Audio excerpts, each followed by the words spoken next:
علي وحدوي. احنا نراو ان الحملة الانتخابية طبعوها عدة خصال. الخصلة الأولى بكل أسف هو توغل الدولة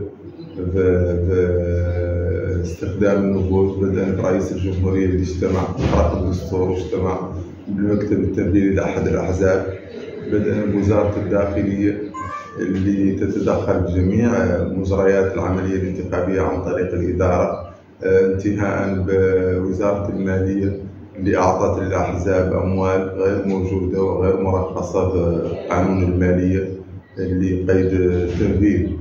ظاهر أن المنافسة غير متكافئة بين حزب للدولة مسيطر عليه يستغل جميع مقدرات البلد، وبين أحزاب ما عندها نفس ذاك الأسلوب. ظاهر أن الحالة الأخيرة اللي قبضت الحكومة والسلطات التنفيذية بتهديد الناس وتوعيدها وتخويفها أنها حالة غير ديمقراطية وأنها حالة خارجة عن القانون. ظاهر أن المواطن هو بالنهاية الحكم، يقد الموظف ينخلع ويقد السياسي ينخلع، غير المواطن ما يلا يخاف ويلا يعطي صوته للجهة اللي ظاهر له أنها مناسبة. تنقول للمواطنين التصويت نوعين، خارج التصويت قالوا التصويت الاختياري هو حد ينقر بين اثنين برامج انتخابية زينة كانت وذاك يصوت فيه اللي يبغي.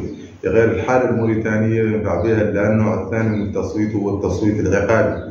معناها بدنا جربنا للحزب الحاكم لمدة 62 سنة على مختلف اسماء، حزب الشعب، الهياكل، فيرديز، حزب عادل، حزب الإبكار، ولكن قالوا حزب الإنصاف.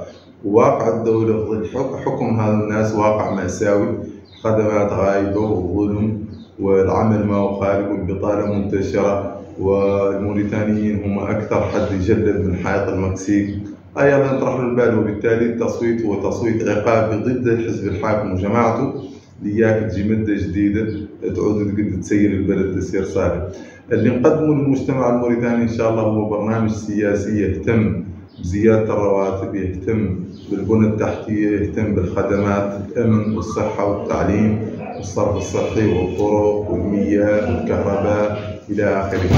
إذا بالفعل إن البرنامج السياسي اللي نقدمه للمواطنين هو برنامج متكامل يحرص على القضايا الاجتماعية بشكل منطقي وبشكل واقعي، وليس بشكل استهلاكي وليس بشكل إعلامي.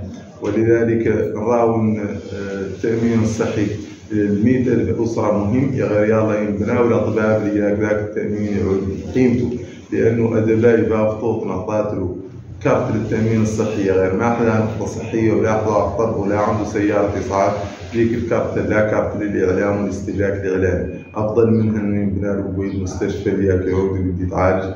والبلد مشكلته الأساسية هي سرقة المال العام والفساد والمحسوبية والزبونية، وإن شاء الله نضرهم ضدهم. شكرا.